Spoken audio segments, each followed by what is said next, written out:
My story today is about creating monumental change through building bridges.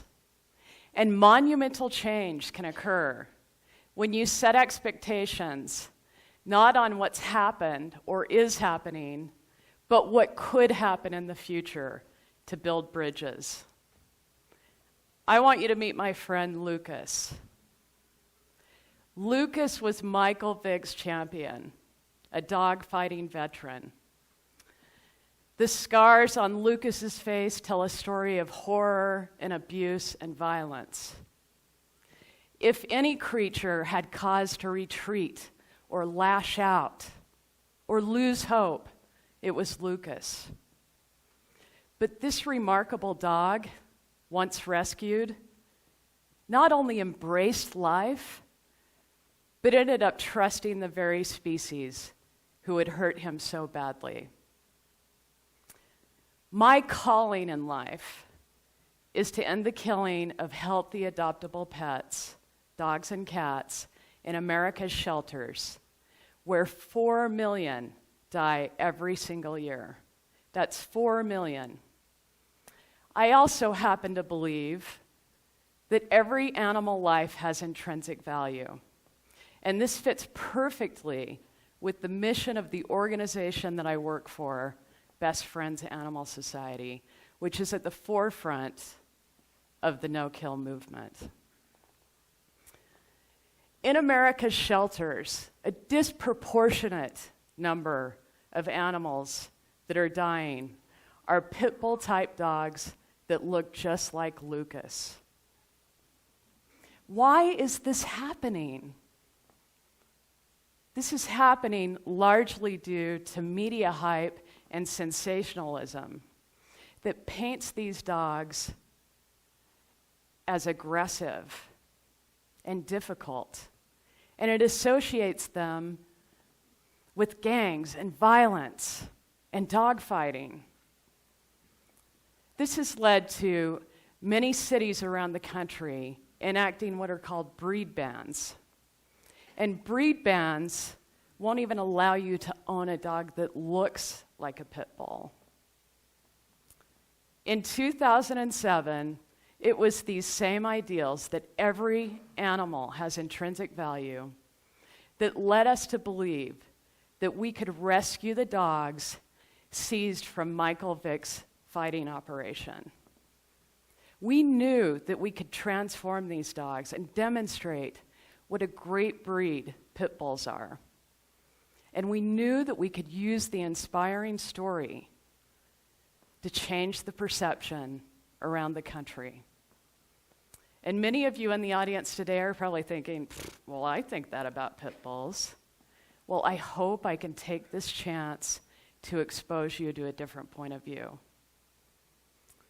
In order to do this, we had to build bridges not only with the dogs, but we had to build bridges and trust and a new future with a lot of national organizations that believed differently than we did. When the Michael Vick story broke, it grabbed national headlines. He was the star quarterback for the Atlanta Falcons and was the highest paid player in the NFL. And as the gruesome details unfolded about the dogs in the bad news kennels and the treatment of the dogs, the public was horrified. The surviving dogs watched as Vick and his cronies brutally murdered these dogs. Michael Vick himself body slammed several dogs to death to the ground. The public was outraged. A debate raged in the media and behind the scenes about what to do with the dogs, because you see at the time, many traditional national organizations believed that dogs seized from fight busts should be killed immediately. Their thought was, look, these are just canine ticking time bombs waiting to go off. After all, when millions are dying in shelters, what's a few more? they were just damaged goods anyway. But best friends and other advocates believed that these dogs deserved a chance. We believed that these dogs deserved a chance at individual evaluation. And a federal judge ruled in our favor. And he determined that these dogs should be evaluated individually. So the judge appointed a guardian special master to take the dogs and determine their fate. And the dogs were evaluated individually by breed experts and animal behaviorists. And they measured their aggressiveness based on different types of stimuli. How aggressive were they to food? How aggressive were they around people? How aggressive were they to other dogs?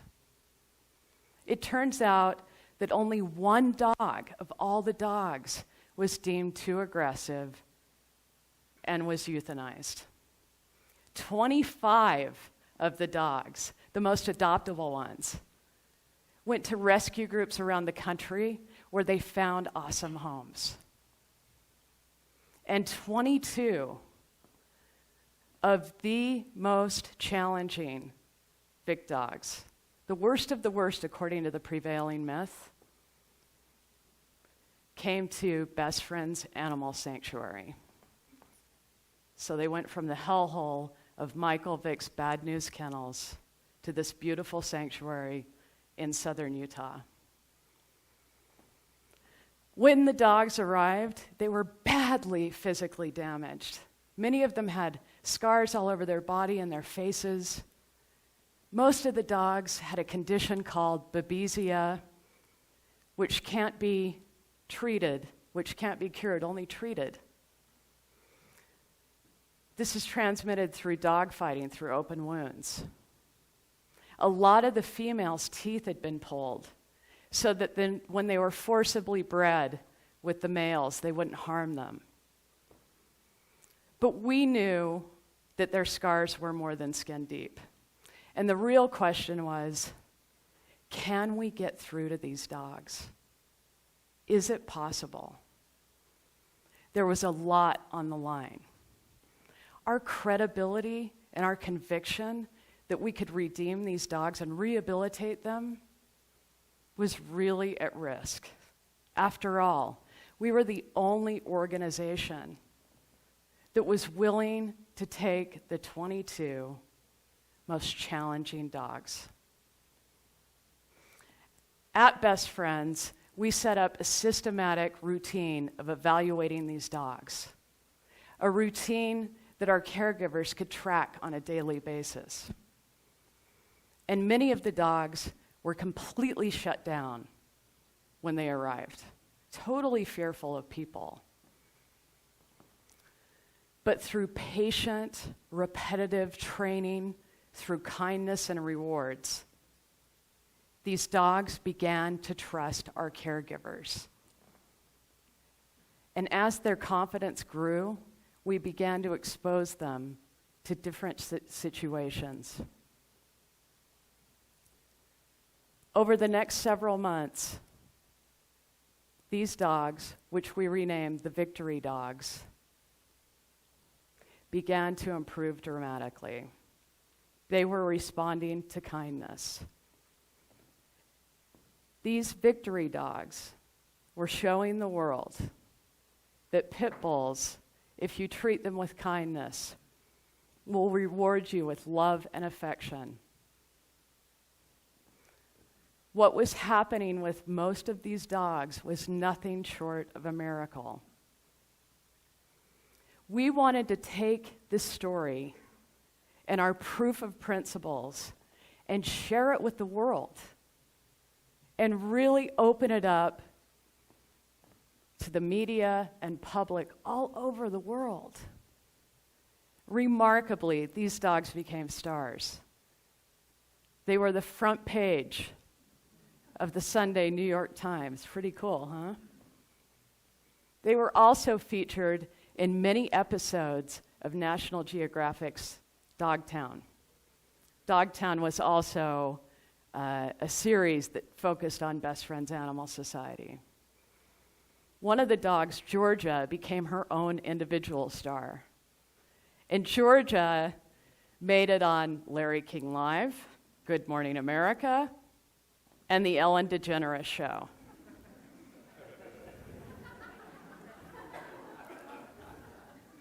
Not bad for an old toothless pit bull, eh? So to the public, these beautiful, resilient dogs became heroes and role models. But to us, they became friends. But the Vicktory dogs' new journey was no longer about fighting for their lives. Their new journey was about fighting for dogs that looked just like them, fighting for their breed, that were dying by the thousands still in shelters across America. And these same national organizations still held this old, outdated policy that these dogs should be killed when they were seized from Fight Bus. So in 2008, a notorious breeder of fight dogs was busted in North Carolina. And of the 127 dogs, 47 were puppies. And between the time of the bust and the time of the hearing, another 24 pups would be born. So Best Friends and other rescue groups raised their hands and said, you know what, we'll evaluate the dogs and we'll take them.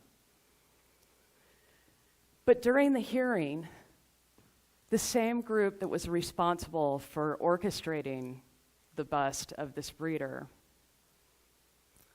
was also the same group that had testified against the Vick dogs being saved. And so representatives from this national group testified that all of the dogs in North Carolina should be killed, including what were now 71 puppies, many of whom were in foster homes. And the local judge took his cue from the national organization. And he said, hey, I'm going with them. They've had this policy for a long time. I'm going to rule against these dogs. And so he did. He ordered all of these dogs to be killed, including the puppies, even though there was a more humane solution on the table. And so the authorities got the dogs out of the homes. By now, the families were attached to these puppies, and they were all killed. At this point in time, the story of the Vicktory dogs was an undeniable fact that these dogs could be rehabilitated. So Best Friends and other groups around the humane movement were outraged. I mean, this was horrible. And so we acted quickly. I contacted the CEO of the organization that had testified against the dogs, and I urged him to change his policies to no avail. So we decided to take a different route. We pulled together the groups that had volunteered to help with the North Carolina dogs, and we built a coalition. And within several weeks, we had dozens of groups behind us.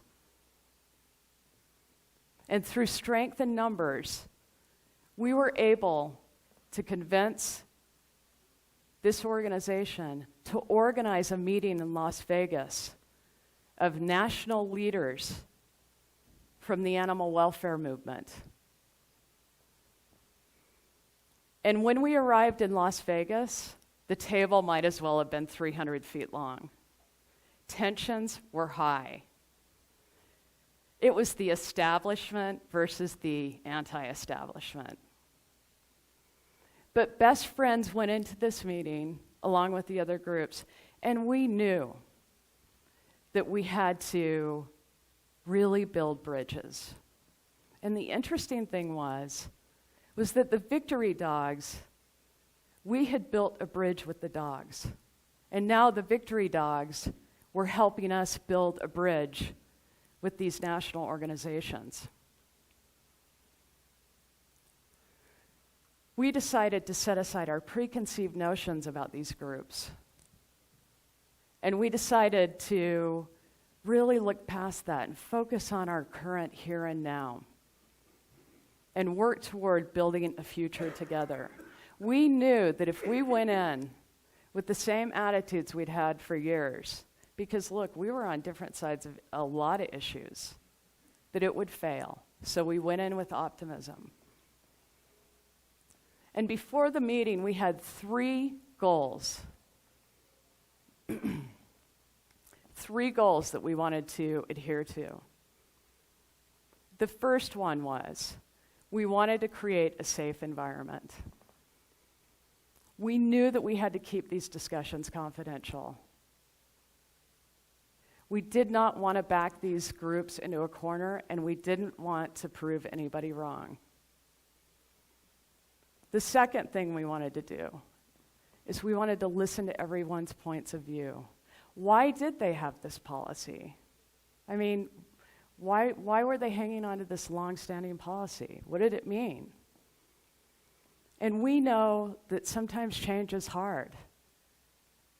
And we know that no one wants to be on the wrong side of history. And the third thing we wanted to do was we wanted to build a shared future together. We wanted to create a winning situation, something that everyone bought into that could serve us well in the future. So we pulled together a task force as a result of this meeting of groups from around the country to really determine, as a movement, how did we want to relate to victims seized in fight busts. And 3 months later, we had the victory we were looking for. This national organization that had testified against the North Carolina dogs not only changed its policy, but they have become a leader. They have become one of the most progressive groups in the country when it comes to dealing with the victims seized from fight busts.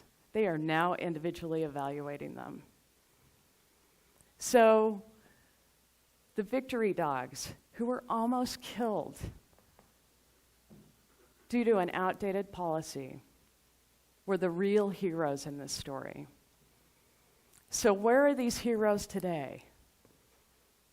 We took 22 dogs, and I just want to highlight a few for you today. Georgia was the oldest dog that came to Best Friends. Georgia was an amazing animal.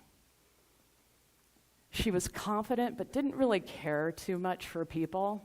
Take them or leave them. But Georgia ended up getting adopted into a loving home. This is her family, where they doted on her just as she wanted it until she passed away. And then there's Lucas. Lucas was one of 2 court-ordered dogs to live at the sanctuary for his life. Lucas loved people, and he'd spend 1 day a week in our CEO's office loving all the attention he got from the visitors. And then there's sweet Mel, and Mel is an ambassador for the breed who frequently makes appearances at breed discriminatory hearings across the country. The Vicktory dogs, who were once considered the worst of the worst, are now stereotype-defying ambassadors for their breed. We were honored that we had the chance to care for them. We taught people to change their perceptions about these dogs, but we also taught these dogs to change perceptions about people. These dogs were a pivot point for the animal welfare movement in changing a major policy that's saving many lives of pit bulls around the country. They were also an entry point for the public to gain a better understanding of this breed and that dogs are just dogs. So if you ever encounter a situation where you're having difficulty getting through to somebody, remember the story about the Vic dogs. Remember the principles that we use to get through: creating a safe environment, listening to others' points of view, and really building something together that everyone can buy into. Thank you very much.